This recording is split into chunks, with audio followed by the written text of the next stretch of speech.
2, 1. Hi! Hello, everyone. My name is Wa. And I'm Chris, and welcome to Docu-Sweeties. We're longtime friends that discuss the riveting and sometimes trashy world of reality TV and docuseries. Yes, but through our own lens, honeys, which are lenses filled with laughter and tears, at the same time, a little sweetness. Thank you for being here. Yay! All right, so in this episode, we will be talking about Love in Paradise, Season 2, Episode 4.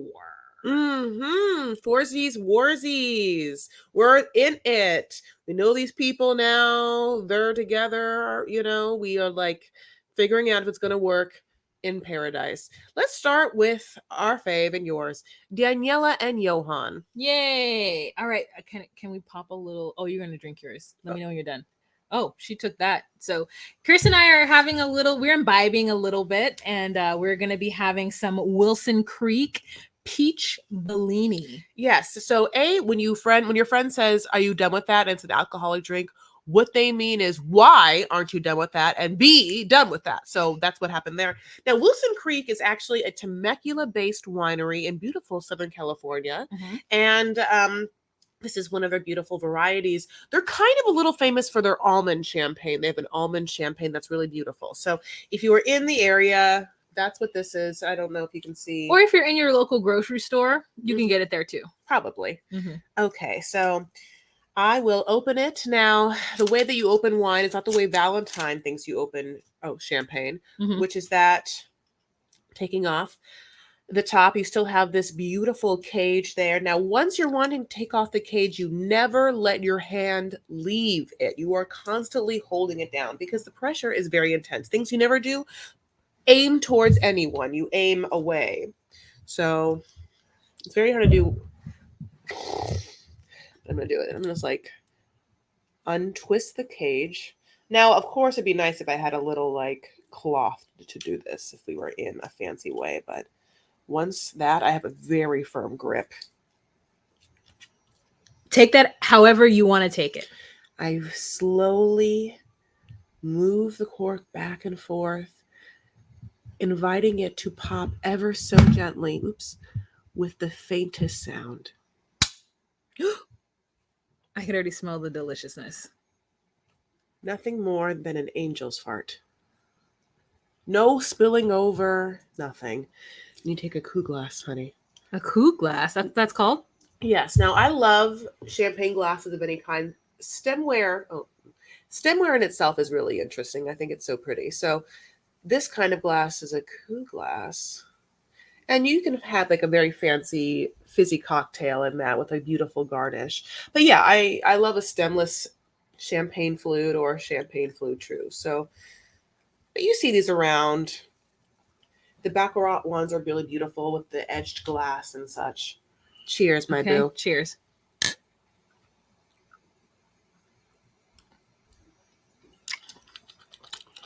That is sweet. Very sweet.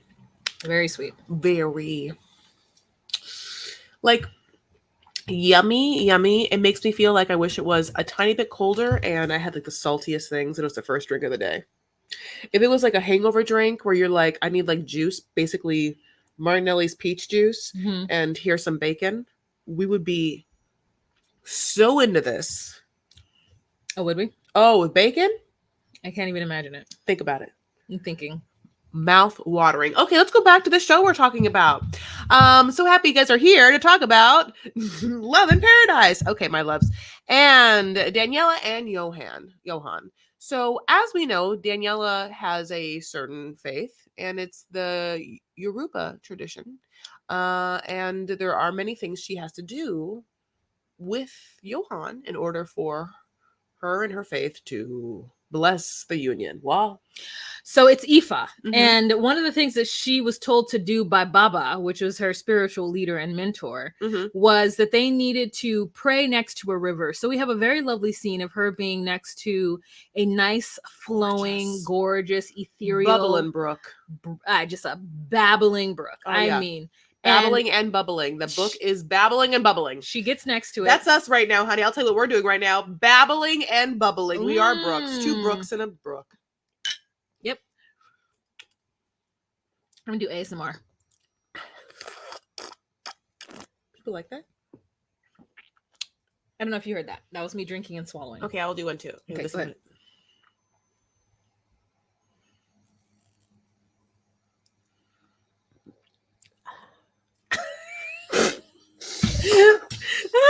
Okay. Okay. Refreshing and moving on. So she squats next to it and like does a little prayer while she drops Various flowers things. Yeah. and I mean just all manner of purchased items that one people could stare at and have for beauty in their house and also possibly eat. Yeah. She gives to the river. So that and it's flowing and it's supposed to represent something, girl, and we don't know. Then the next thing they're supposed to do, just around the river bend will be some oranges and just apples flowing along, honey, because some crazy white woman who decided to like join another religion that was never a part of her lineage decided to like hit up a tienda and bring a bunch of fruit and floras to a beautiful spot and just leave them there. Yeah. And her like boyfriend's like, okay. Yeah. So yeah, they got to do the river thing, but they also got to do the banana tree. Been talking about this banana tree with like not so obvious a remark, which is he's a player. He puts his banana in many a banana vagina. hole.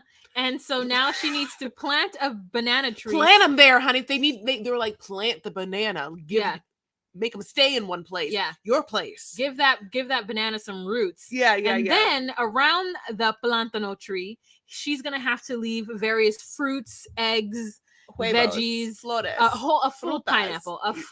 I mean. And he's just kikiing because he's like, oh, we'll go back in 7 minutes. Exactly. And all of these will be gone. Someone's going to come and pick this up and like, survive. Have live a life. Great brunch. Yeah. Just have a beautiful brunch with like a fruit salad and 2 fried eggs and then like a beautiful floral arrangement in the middle of the table. Can you imagine? Yeah. Sunflowers, birds of paradise. Yeah. It's going to be great. So he's kikiing about that. Someone's just going to come and steal this fruit, he says. So the next segment that we have with them. Oh, okay. Go. So this is what happens. This part is crazy, and we're going to call back to something. So basically, she's going to meet his friends, right? And it's like all these people in a like bar area, and it's like friends of his or like, maybe people that he works with. They've all signed, a release form to be on it. And there's many people like surrounding him. They're kind of like sitting in an L shape, okay, with Daniela and Johan here, and let's just say his 2 friends right here. Okay, so there's one friend, the friend that talks the most. His friend is named Joel. Okay, the other friend is a model. There's 3 friends. There's a friend with teeth that are like fighting each other. Then there's the one who speaks English, who's Joel in the center, and then there is the model friend with the dreads. We don't talk to him or talk about him, but we really need to. Like, I don't understand. Like, we're just gonna have a Giselle Bouchen sitting there. Like, I don't understand. Like, I get it, but like, because Johan's hot too. But like, that person's the whole ass. Like, there's a whole ass model sitting right there. I don't understand. Like, gorgeous, the most perfect face, jawline, teeth, the way he smiles, and like they're smiling a lot. So basically, Danielle is like, "Hi, nice to meet you," and they're like, "Hi, nice to meet you. Yes, we're excited to meet you, whatever." And she's like trying to get them to like, like give a little dirt. But basically, what she finds out is that Johan has not told his friends that he's getting married in a week because she's there to get married. And this is a huge red flag for her. Yeah. Like, first of all, the whole idea that you're going to come to this country and muddle through their language to ask them about his womanizing ways is bananas. And like, banana listen, tree bananas. I'm going to tell you that it's a plantano. That's how crazy it is. Like, here's my thing. If I'm ever on one of these shows and you hear me say something stupid out of my mouth, I need you to know that I fought against it.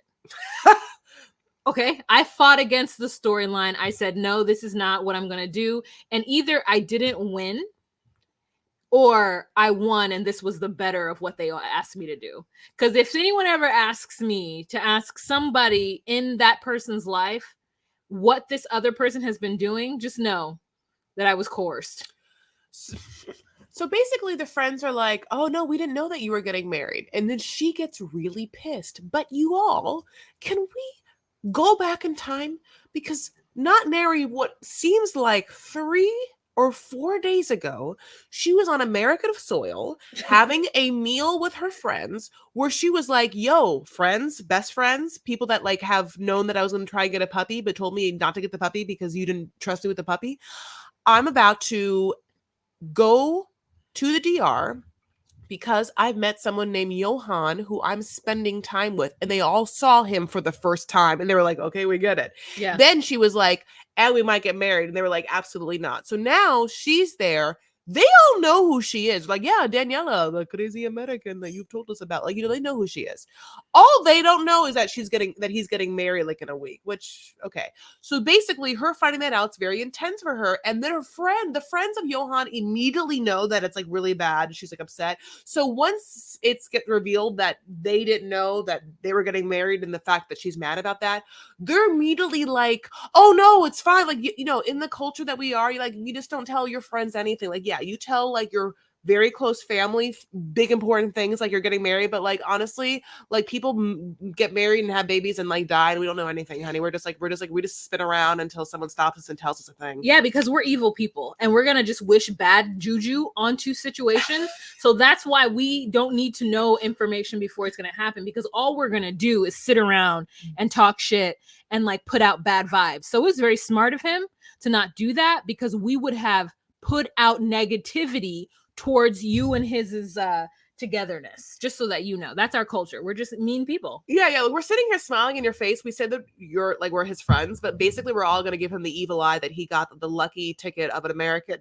biddy to like take him to America. We're frenemies is what it is. We're frenemies, but heavy on the nemies. Yeah. Even though, as you see, one of us is a model and could just like have its own ticket to life in America very easily, because if you've seen that person's face, it's gorgeous. Anyway, so it's really hard with Danielle sometimes, because like we're like, girl, what? Like that's literally how I think about her. Danielle, girl, what? Also, that's what her friends do. The puppy. The puppy was a crazy thing. This woman has had to take care of a whole child, was a history professor, and they didn't feel like their friend could take. I mean, listen, puppy. If I have to write a pros and cons list about why Chris shouldn't do something, I'm just not going to be her friend, because at that point it's too much. Especially it's very hard to, in my mind, being an adult, tell my loved grown-ass adult friend that they shouldn't do something that they want to do. Like, oh, I'd love to tell you things you should do all the time. Do you think that when you were like, no, but I didn't. Okay, because you know why? Because the only thing I can think of that you're talking about is Guatemalan. That's exactly true. Yeah, she was like, yeah, okay. It's the dumbest thing I've ever heard in my whole life, and it's a bad idea. Okay, no, it wasn't a bad idea. It was. Chris, it was a bad idea. Yes. Just like these. I wasn't gonna take care of this. Yes, you were. Okay. Yeah, you were. So, anyways, I'm gonna tell you this right now.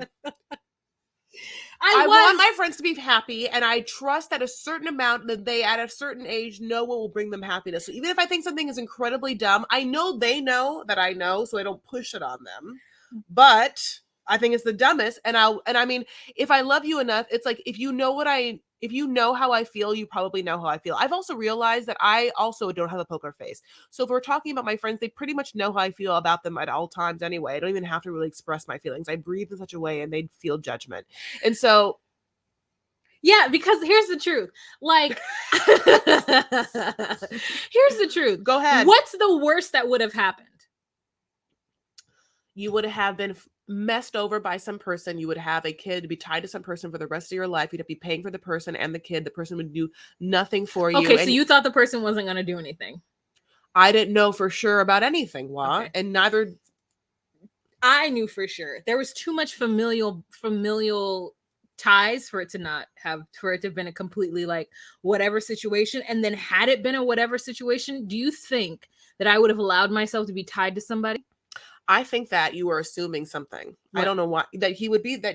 I think that you were assuming that, like, I just don't feel like, as we see that people know what responsibilities are in the way in which that we see at the same level. And your idea of responsibility is not the same idea that someone else is going to have. I think that you would have been very frustrated. And you would have been very confused why things weren't working out the way you thought it was going to.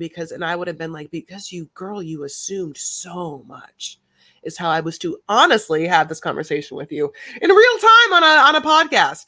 Which is fine. It didn't happen. Because, it was 2 years ago. And it's, but my point is this. We're talking about it now because it's not in real time. I felt like you probably knew as your really close friend that I didn't think it was the best idea. Did you know that? Oh yeah. So I didn't try to make it seem super fucking obvious and that I was 100% against it, because at the end of the day, I do want you to be happy, A, and B, I trust that you as a mature person are going to make the decisions that you want to live with and be with. That's true. So I'm going to just be there, but I can't, so it's like a double-edged sword. You're never going to hear me be like, I told her not to, blah, blah, blah, blah, except for this moment right now because we're talking about it. But you know what I'm saying? We never had a conversation where I told you to your face that I thought it was the dumbest thing ever and I was really scared you better not do it. Yeah, no, we didn't. But now we did. Anyway, so moving on. That was the end of that segment. And let's move on just cleanly and beautifully to Amber and Daniel. I don't think anything happened with Amber and Daniel. Just kidding. I didn't write any notes. Mm-hmm. Moving on cleanly as if nothing has happened to Carlos and Valentine. Ooh, this segment gave me anxiety. Also, I was Oh. half asleep, but it gave me anxiety. Yes. I think I pushed myself to sleep because I was so anxious. I get super anxious when I see people who are some kind of protected class being put in a situation where they are susceptible to harassment or being hurt. And this gave me anxiety because Valentine was not heeding or being respectful of what Carlos was asking of him. And I think it was just weird for me because they go to a bar, right? First of all, this friend comes over. Cousin. It's Carlos's cousin, Yanner, who is, I guess, out, maybe not very out. much out in the family. And Carlos is like, listen, I admire it, know, like, and it must be interesting to be in the same family and be out and then like having dealt with that, which basically I think he's ostracized or whatever. And then, know that your cousin gets to go to Christmas still. Yeah. If I were Yanner, I would not fucking talk to Carlos. I'd be like, we're both gay and we're both living our gay lives. I'm going to out you if you have a year. You have a year. Just kidding. I wouldn't do that. I don't know what it is. It must be so intense there that like, I don't know what it is. Yeah. And so, but yeah, so Carlos tells Valentine that they're going to go to a club. And so they go to a club and Valentine does a couple things. First time he gets there, he's like, this is awkward. No one's dancing. No one's really doing anything. I'm the American. I'm going to get the pate started. Yeah. So what he does is he first goes to the bar. Get a Red Bull. They're both drinking Red Bull. They're not drinking alcohol. But like, it's interesting because like you want to turn up and like there's, uns music happening. But yeah, it doesn't seem like it's even that packed. Yeah, like it must be like, it feels like it's like a Wednesday, honey, know? It's It's not a popular night. It's a Tuesday, girl. Yeah. It's not a night where everybody's out. It's dead. Yeah. And the bartenders are there with no shirts on. And Carlos says that even though it's a gay space, it's still not safe. And I'm like, then what's the point of this space then?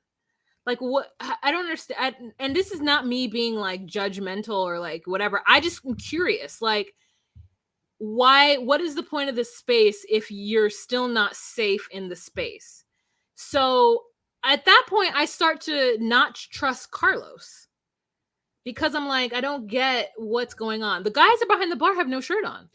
Yeah, it's like the following things could all be like this could all be it. Ready? A, that there are like secret spies in the club that like is going to get back to the family, or B, that like he's saying it's not really the club, but maybe being on television. Like, I don't want you to act up at this gay club because if I want to introduce you to my family and I want you to get married in 6 months, I don't want my family to see you just like licking the chest of a stripper or whatever, like not a stripper, like a go-go dancer. God bless. So like it could be either that, but was I think a point, which is something that we just talk about, is I think that it's also a lot to do with the fact that Carlos feels a certain amount of trepidation expressing such feelings, and so to limit or to like stifle your loved one just feels like a natural extension of you. What he's doing is projecting how he feels onto Valentine. Yeah. And so then so Valentine goes behind the bar, gets one of the bartenders to dance with Yanner. Carlos is like, I could see Yanner's face. He was so uncomfortable with what's going on. So then I was like, oh my God, was he uncomfortable, or is this again Carlos projecting? Then Valentine goes and gets on the stage and tries to dance to get more people to dance. And he's like, oh my God, get down from there. So he's like, literally the whole time, he's running around stopping Valentine from doing stuff. And Valentine is like, look, I've been out of the closet for a long time. You're not going to put me back into the closet. And so, like, I'm going to be over here. I'm going to be dancing. I'm going to be doing whatever. And my thought is, y'all, there's already a camera crew. There is a full camera crew. There is at least 3 people. There's one person holding the mics. There's one person holding the camera. And there's one person holding the lights. There are people. It's not like they're in this club. Like, that to me is the thing that I would be hard to, like, could you imagine? No. Could you imagine being followed around by a camera crew while you're having lunch on Sunset? Actually, yes. You could? Yeah. Oh my God. I think that because of my life, like, I unfortunately could completely see myself being a subject of a fabulous reality show, but only if I had like producer credit and editing like capabilities. Anyway, well. Yeah. So like, I don't think I like the sheer idea of being recorded while in public gives me anxiety. So the fact that they've already gotten over the fact and he's already been in, they've kissed out, they've made out in an airport with camera crew around them. So they had the hottest kiss I've never had on camera. Yeah, I mean, so to me, it's like, this is par for the course at this point. So he does that, it makes him uncomfortable. And then, I don't know, he's just like dancing and doing whatever that makes Valentine uncomfortable. Carlos uncomfortable. They go outside and have a conversation in which, for one time, Carlos is able to, truly say how he feels. And then the consummate HR professional that Valentine is like, I truly understand what you're saying, but this is what I'm saying. And you're not going to stop me. I'm willing to let whatever happen because I am a proud gay man and this is how I'm going to behave and nobody's going to stop me. And part of me was mad at Valentine for doing that, for putting Carlos in a precarious situation because he is obviously the one who understands how things should be. But another part of me was also like, Carlos, how much are you projecting? Let's hear from Yanner. That's what I wanted to hear. I didn't want to hear Carlos's version. I wanted to hear how Yanner felt. Now, if Yanner truly felt uncomfortable, then boo to Valentine. Yes.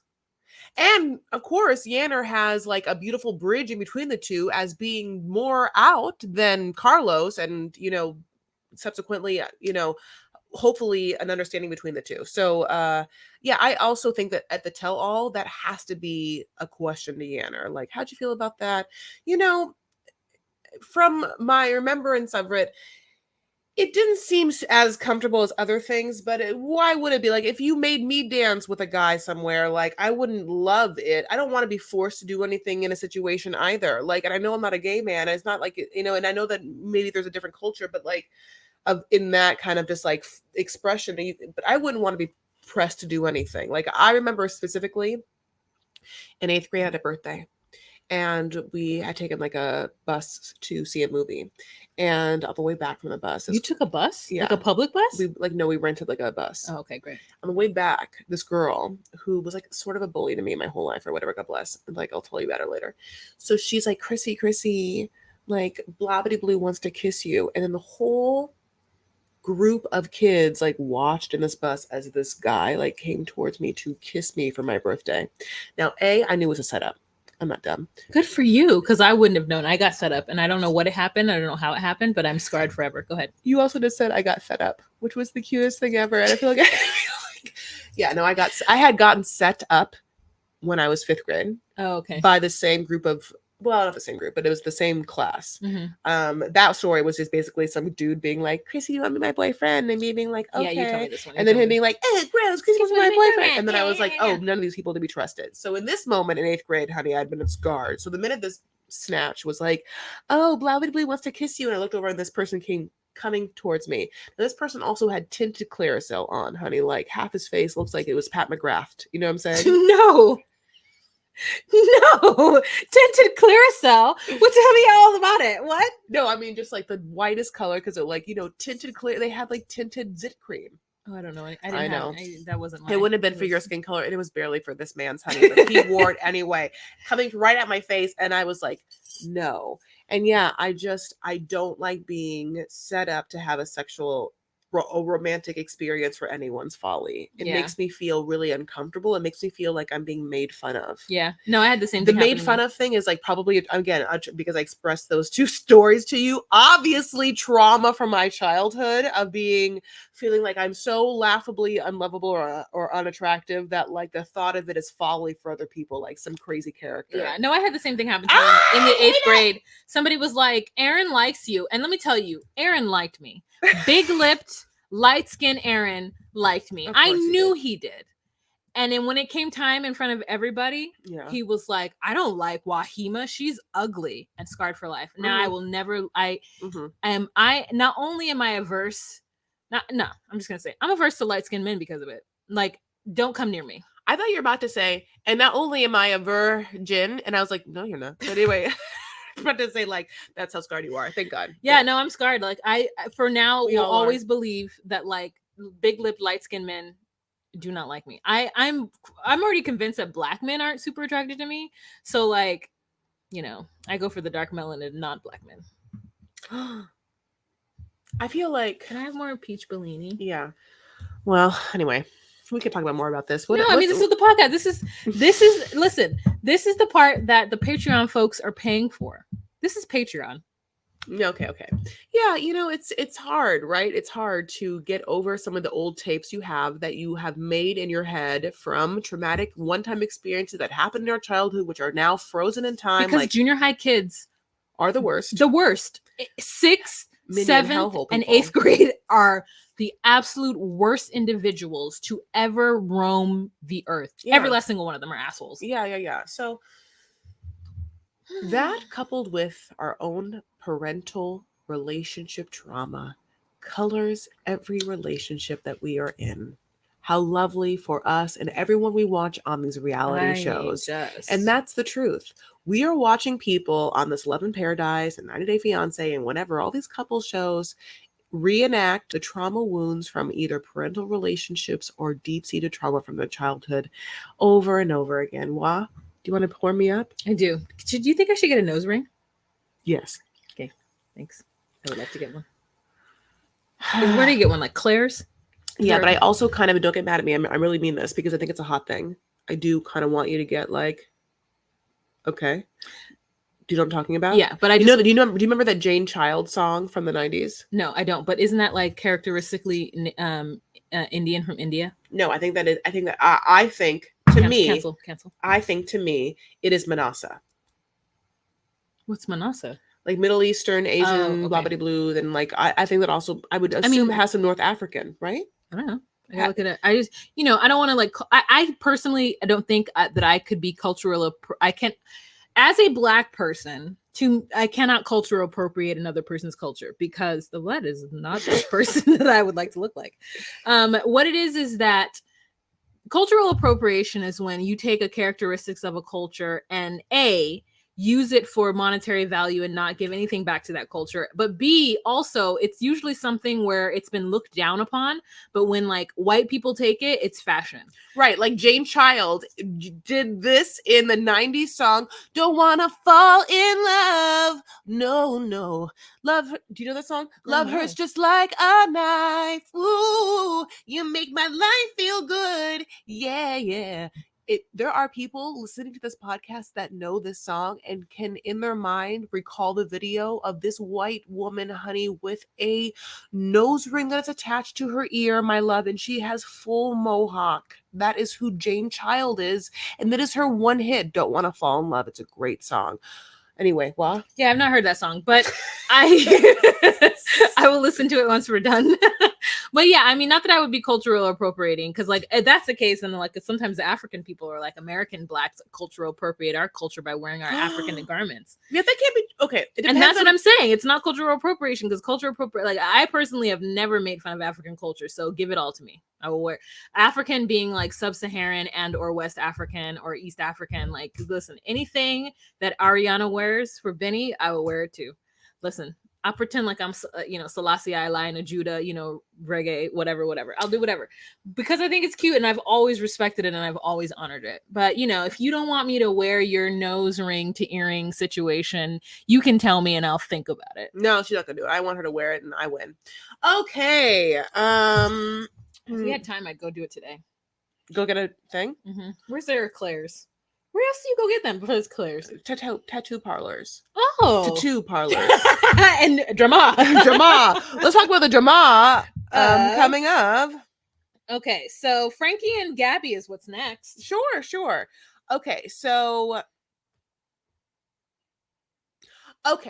we know a couple of things. Obviously, Gabby and Abby and Frankie's relationship has been going like this. They met the one time, 5 days. They probably boned the whole time or whatever. But Abby speaks English and Gabby doesn't speak any English. And like Abby is, cute or whatever. And Gabby is a little more activo.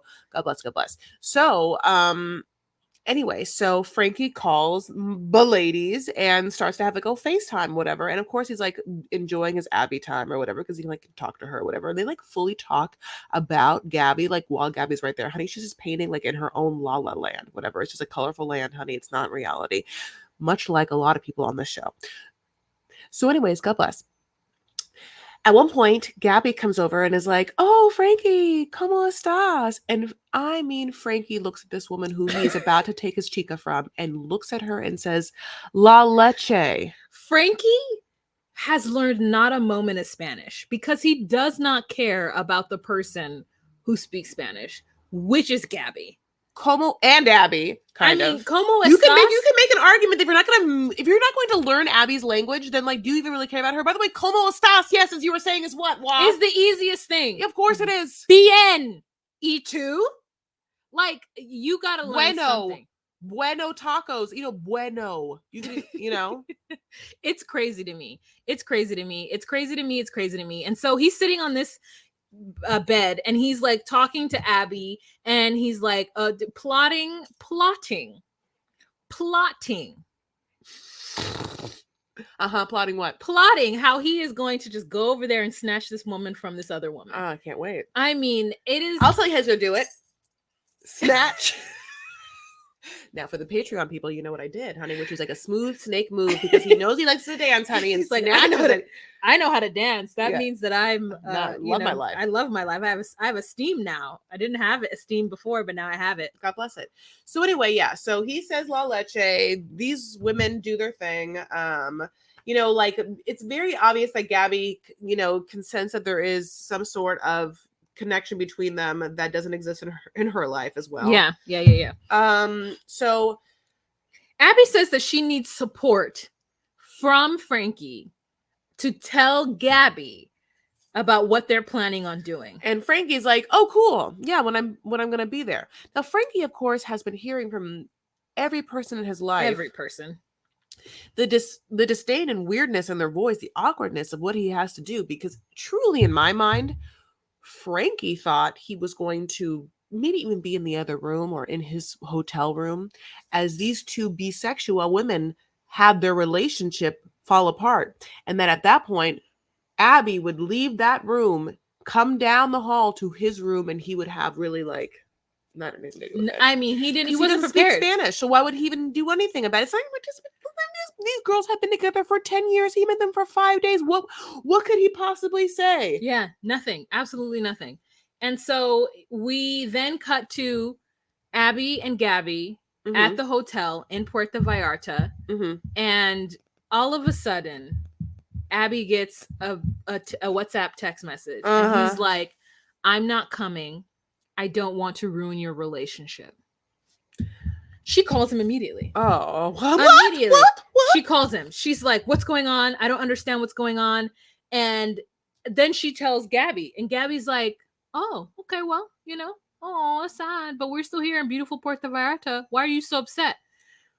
Yeah, she's freaking the F out. She's like, "He's not going to come?" And Gabby's like, "Okay, but we also barely know him. And also you're at a beach right now." Yeah. That we don't know who's paying for what. Yeah. And that's. Yeah. And she's like, "Well, we came all the way out here." And Gabby's like, "Okay. I feel like Frankie paid for it. Yeah, I do too. That's another thing is I think Frankie paid for it, which is another reason why Gabby's like, so who cares if you didn't come? Yeah. You paid for it. Yeah. Which also makes me think that these two women are grifters. Oh, I think they're grifters, honey. I think they are grifters and drifters, drifting and grifting all over the drifting place. But yeah, like, yeah, I don't know who's paying for it, but like Gabby's like almost relieved. I feel like Gabby's energy is like, that situation where, Salud. yeah, when you like made plans with someone because they kept like hounding you. They're like, oh, I want to go to dinner with you, like so bad. I want to go to dinner with you, so bad. And like, I want to hang out. And you're like, okay. And then just that day comes and you're like, okay, I guess this is that day where I have to do that thing. And that person cancels. You're like, oh no, what? Something came up? Well, I guess. I was so looking forward to this, but I understand things arise. Well, I hope to find a time later in the future in your mind. You're like, never again. Yeah. And you get the whole day off to yourself. That's what Gabby thinks. Gabby thinks she gets a free vacation with Abby to like blank whoever, probably someone hotter that she's going to meet at the lobby bar and have a free like stay. Yeah. Okay. And here's the truth. What? Gabby doesn't care. Abby cares. And then Gabby asks Abby, why do you care so much? And then Abby doesn't do the thing that she's supposed to do, which is tell her girlfriend of 10 plus years what was really going down. Oh, is that what she should do?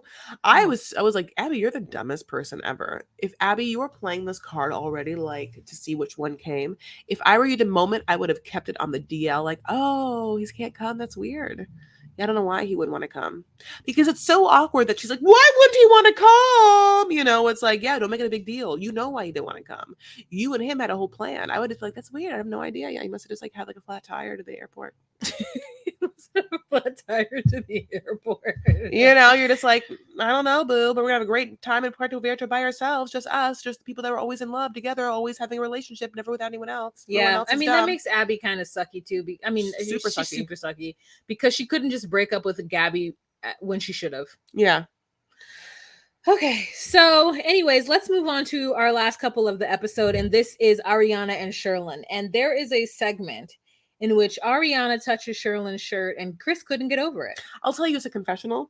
And it was a confessional, and I don't know why. I just feel like it was it. Anyway, confessional, honey. And she was like, dragged her hand from the top of his boobies down to his nether regions. And I was like, it was ownership in such a way that I was like, oh, they're together. You can't do that to a man that you're not.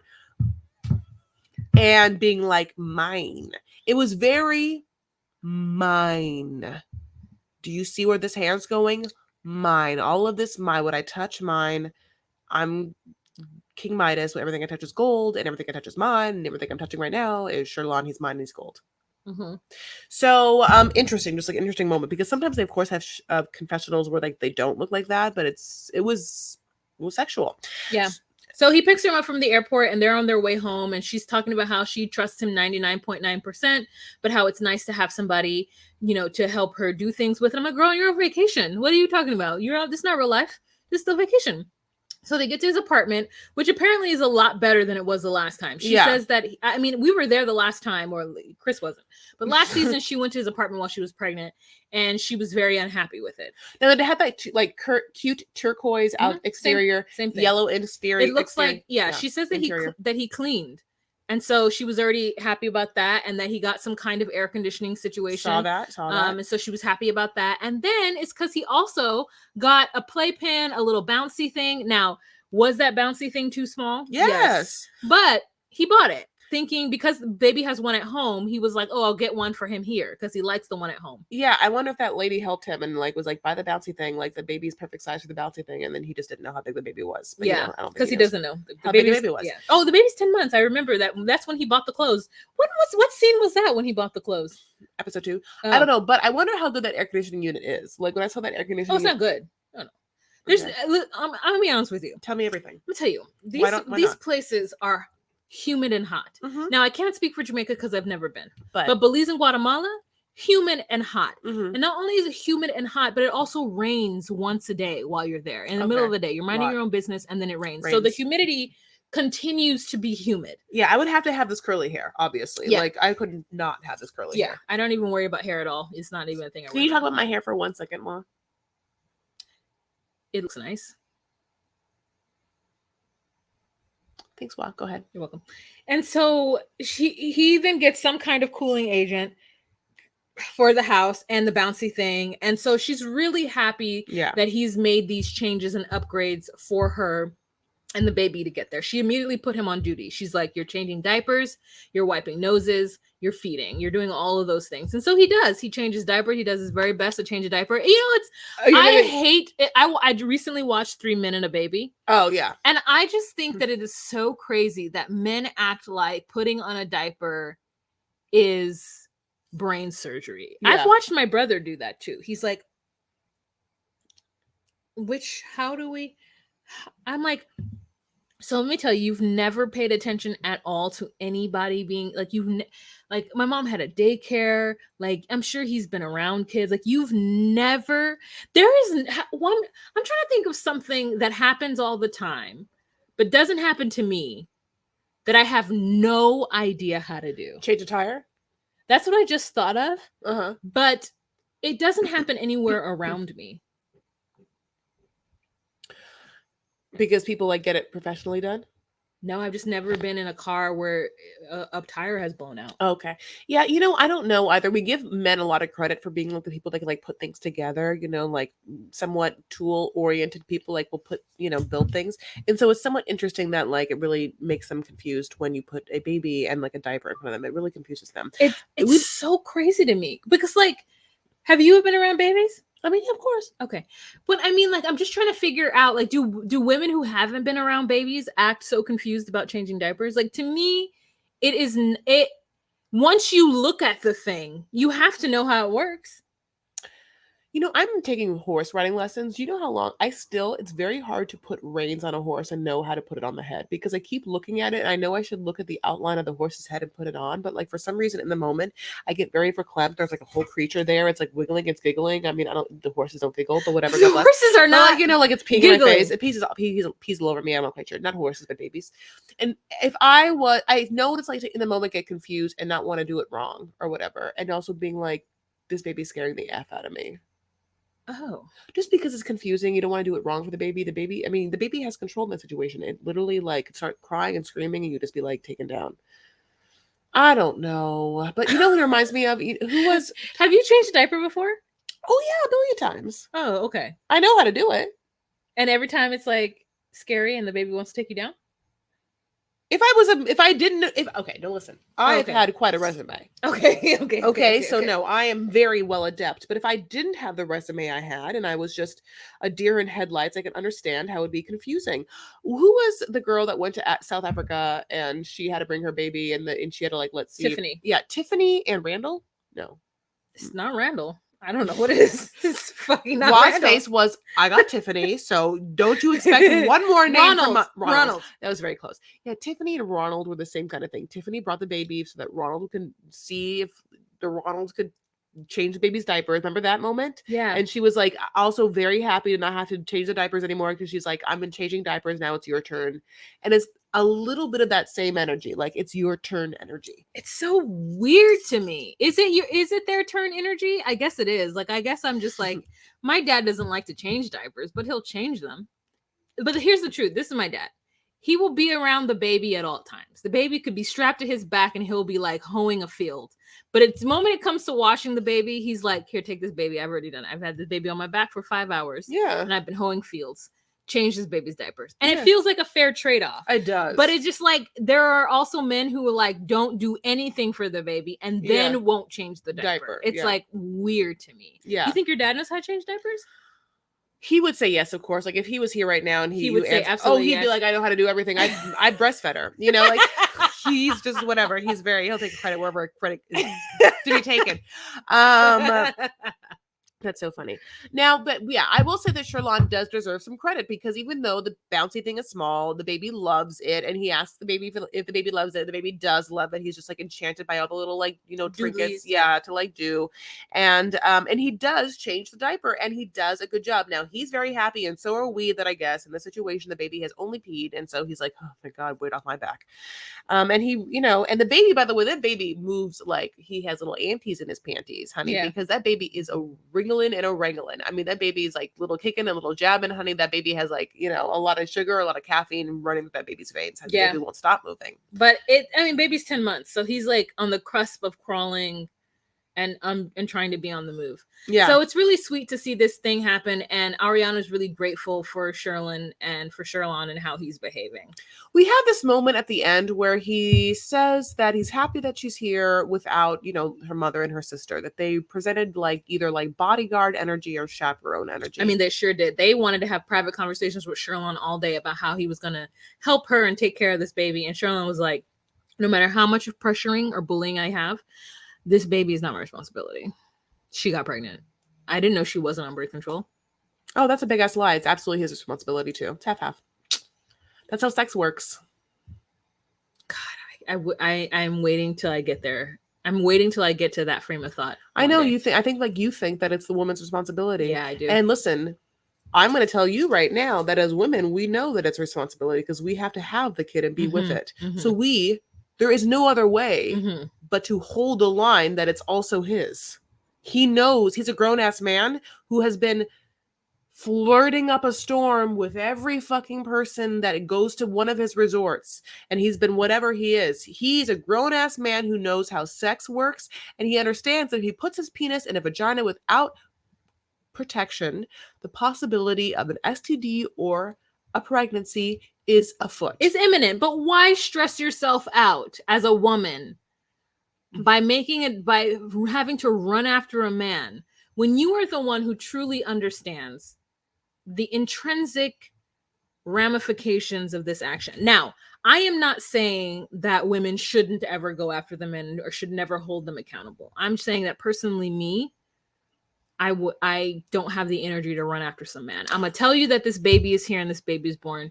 You make the choices after there. If you want to see that baby, then it's your responsibility to buy a ticket to have that baby come to you. Oh yeah. Like these things are your responsibility. And if you haven't done anything towards their rearing, you do not get the opportunity to make any decisions. I will make those decisions. Oh yeah. No, I understand your point. That is just my thing of it. Because personally, instead of fighting you and figuring out how I can get you and this child together, I'm just going to do it on my own and let you and the child have the conversations going forward or when they're older about why you weren't there more.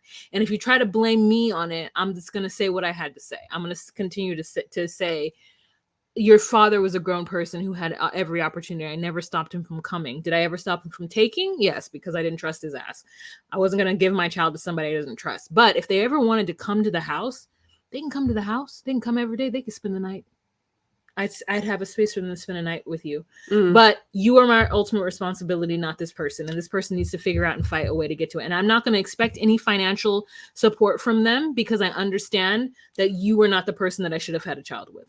Okay, I have a question. If you're an American citizen, you're not going to like try and get spousal support. You're just going to not get a spousal support? Oh, you mean child support? Child support? Yes, I'm so sorry. Child support? You wouldn't sue for child support. I would have to. Not only for me, for my child. Yeah, I guess yes, maybe I would. But I would hope that this was a situation where you would give up freely. Like, I guess, I don't know. I just sue so easily. Yeah.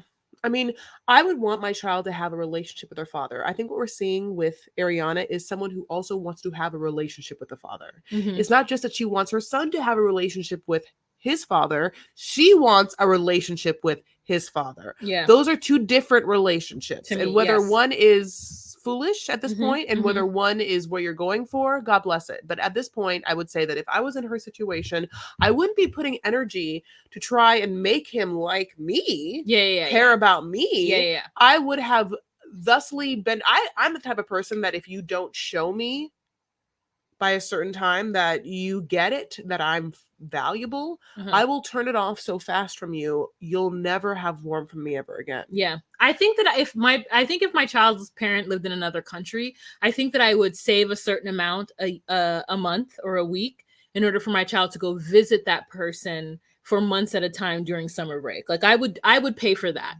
But it wouldn't be every year unless I could afford it. I would pay for it if I felt like their father just did not have the funds, but was trying so hard to emotionally be there for him or her through like contact and words in which I felt whatever.